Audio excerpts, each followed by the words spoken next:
Dylan. And I'm Daniel. That's Daniel, yeah. Here we are at the stump for the first time with Ruger American 300 Blackout. Had it for about a month. It's pretty nice, pretty happy with it. It's got a Bushnell 1.5 to 4.5 scope on it. It's not a long range rifle just because of its caliber. It's, that short barrel on it too, I guess. Yeah, it's just makes it a bit of a shorter distance gun, I guess. Yeah, yep. Compact sort of thing, good for tight bush. And how do you find it slinging over your shoulder? Not too bad. It's a bit front heavy though. It's best slung with the butt up. Yeah. Synthetic stock. Yeah, synthetic stock. Adjustable trigger. How do you adjust the trigger on that? You just undo. There's 2 screws under here. You just undo. Yep. Pop them out. The whole thing comes out, and then there's just a grub screw on the front of the trigger. You just adjust between. I think it goes between 3 and 5 pounds or something. Yep. Yeah, it's pretty cool. Better than my 270 with that hair trigger, eh? Yeah, she's non-adjustable. Yeah. Had some scary moments with the old 270, haven't we, Dill? Yeah. I don't know what. It's not actually a hair trigger. It's something. I can't remember what they called it, but it's very light. Yeah, it's a single stage light, real light trigger. Yeah. So never walk around with a chambered round. No, the old chambered round. Yeah. What'd you pay for it? It's 1,100 and something Australian. Yeah, with the AR type magazine setup. I think they're $200 cheaper if you get I think it's a 5-shot rotary magazine. Yeah, you like the 10 shot? Yeah, I'm not a fan of rotary magazines. I like box magazines. Always that chance of failure. They jam up, springs come undone in them. Nothing worse when you've let a shot off and something's running off and you can't get another one at it. Yeah, yep. Yep. And they're just they're good. They're cheap, those magazines. So. Yep. Nice and light too, hey? Just plastic. Yep. Yeah, plastic, doesn't rattle and carry. You can use steel ones in it. You can use all the old AR mags in it or anything. They're all fit. So. Yep. They're all required, really, though, being plastic, yeah? Yeah, no. Yep. No good. Just light oil on the bolt and. What do you do to take care of your rifle normally? Yeah, in your books. I'm not huge on cleaning barrels. I clean them when I'm running them in to get the copper out when I first start shooting them. Yep. Just with 7.62 sweets. Yep. Just a copper solvent. I haven't really had the pleasure of shooting off new guns and wearing them in. I've always brought second handies. Yeah, well, at least a second-hand rifle, you know it shoots usually. Yeah. Been pretty lucky with my rifles that I've brought in the past. That 270 I brought, really true rifle. Yeah. We'll do a review on that at some stage. Yep. I've put a bit of blinged her up a little bit, put some camo wrap and stuff on it. Yeah. Not that it needed it, it's a really nice rifle before, but got knocked around a bit in the trip back from Darwin, didn't it? Yeah. But, that was my stupid fault, not packing it right. Yeah. 3,500 Ks. Yeah. I suppose maintenance-wise, just give them a good clean, bit of oil and stuff. I don't, I'll run a patch through the barrel if it's been sitting for a while. Yeah. But otherwise, I don't clean them unless they start shooting badly. Yeah, I'm the same. In fact, a couple of rifles I've noticed they tighten up after you clean them, and they'll shoot.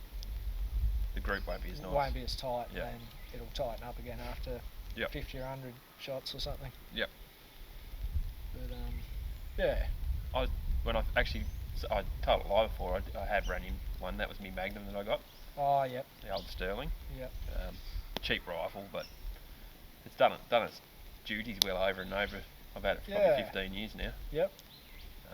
Just shitting itself now. Yeah, starting to wear out a little bit, but time to sell it and get something else. Looks like I don't know, that looks like there's a bit of a damage occurring to the bolt itself. bolt like the metal might be a bit soft or something there, or Find it's really hard on the trigger too. yeah, the trigger pull gets harder and harder, and then you clean it and oil it, put it back together, and it does the same thing. I think it's like It's probably galling. after, I don't know, 5 or 6 shots it starts fouling up again. Your Yeah. trigger gets really heavy, and then you start pulling on the rifle as you try to shoot, and you obviously lose accuracy. yeah.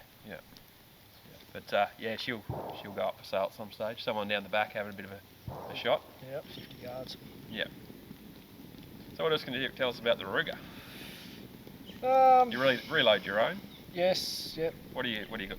What bullets you got there? These are what we've got there, Winchester brass, trimmed down from 223. Yep. With, You had a bit of trouble there to start with. Yeah, a little bit too long. Yeah. Yes, I didn't trim my brass short enough. Rookie I had mistake. a Whisper before, and it was the trimmer I used to trim my brass for that, and that chambered and fired fine and everything. But I guess the throat in this is a bit shorter. Yep. So yeah, the brass was hitting on the lands. What did it do? Lock up your bolt when you're trying to put it down? Yeah, or- I couldn't close the bolt. Yep. So I noticed actually when I fired it before, it's still a little bit probably tight, but that may be just wearing in. yeah, it's a bit clunky. I don't know if it's Just the Ruger, or do you reckon it's the nature of the beast? yeah, just this action. It's fairly Pretty loose. loose. It's pretty. It's not like the older style guns that They're not probably as. I'd say they're not as well made as like the earlier M77s and stuff. Yep. They're probably a nicer nice type bolt. Everything's rifle, machined but in. these are cheap. You know, they're For what they are. they're satisfactory rifle. They'll do everything you need it to. Yep. Nice and short. Yep, she'll probably last just as well as anything else. They may be just not as refined. Yep.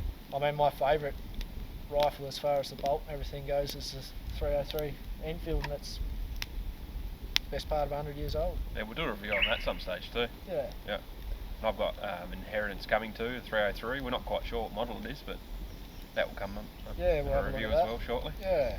Yeah. Yeah, and this is a SST Hornady projectile.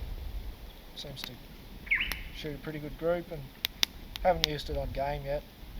I don't know what it will expand like, because these haven't got a... I know hitting that target, it there must like explode, I reckon. Yeah, they. I think they're pretty lightly constructed, but we'll find out when we shoot a deer or something with it. Yep. Yeah, these they're not doing a big muzzle velocity. I think this might be doing. Well, I'm not sure. Maybe I haven't chronographed it, but I reckon it's around 2,000, maybe 2,100 feet per second or something. Yep. Maybe it's going faster. Yep. Not But really sure. it's got a fair crack to it though. I reckon it'd be close to the 270 as far as how loud it is. Yeah, no, it's not. Be interesting actually to do that one day. I mean, I suppose it'd be looking. What are you doing? 3,000 something feet per second with 130 grain. Yeah, I got the 150 grains in at the moment.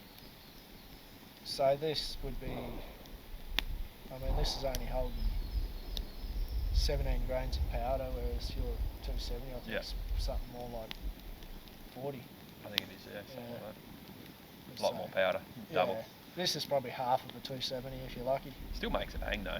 Yeah, it'll take a deer at 100, 150 metres, probably no worries at all. Yep. Fallow deer, small framed animals. I guess that's the biggest thing too. Getting your stalk game on, having a nice, not a long distance rifle where you can stand back and pop things from a distance. It's nice to have that stalk game and work your game that way rather than tree hides and all that sort of cheap business. Yeah, and the closer you get, more likely you are to have a nice clean hit. Yeah, but less like wounding it and running away. Yeah, I mean, if you shoot with a 300 drum or a 7 Remington Magnum or something, you can probably shoot at a fair distance, and you're still going to take a whole shoulder out if you hit them or something. There's still that chance that you're going to wound it, it's going to run away. Yeah, You've got probably to chase it. not so much of the bigger calibers would be alright, I reckon. Yep. I mean, that's only. I haven't used. I had a 7mm Remington Magnum. which was like the first, it was the first centerfire I bought. And I couldn't get better than about a 3-inch group at 100 metres, hand loading it and using factory ammo and stuff, and I just decided that it was way too much power. Yep. Like it. And maybe I'd shoot one better now, but I'm not a fan of huge recoil and, you know, huge bullets going stupidly fast. Yep. I think that's the other thing is we're going to put the muzzle brake on the 270 for that reason, because I'm over the huge recoil and all that sort of stuff. So, I mean, this is still comfortable. Yeah, I reckon that's to shoot without earplugs in. Just. Not when you're in the hide there in the Yeah, shed. you don't want to have stuff around you like a wall or something next to you, but if you're in the open, it's not too bad on the ears. Yeah, more like a 222 or something going off. Yeah, probably not even that loud, is it really? No, probably not. Bit Between louder the than a 22 Magnum. Yeah. But yeah, the 270, your ears ring for 10 minutes. So if you haven't got earplugs in, then you fire that. 100%. But it's got some awesome recoil on that thing too, hasn't it? Gives you old shoulder a bit of a workout if you let a few off in a row. yeah, this is comfortable. That's another thing I find myself when I shoot big rifles. I develop a fucking Flinch. Yeah. when I pull talked the about trigger. that the other day. Yep. I'd rather something that's comfortable to shoot because I know I'm not going to do it. That's what I like about that trigger is, you know, it takes that flinch out a little bit too, because you've got the pull and then you know you're waiting for it. But if the trigger's nice and light still, you don't tend to pull as much because you're not. I don't know. Yeah, I end up trying to lean forward into the gun as I pull the trigger or something. I don't know, but it throws you. Always throws you.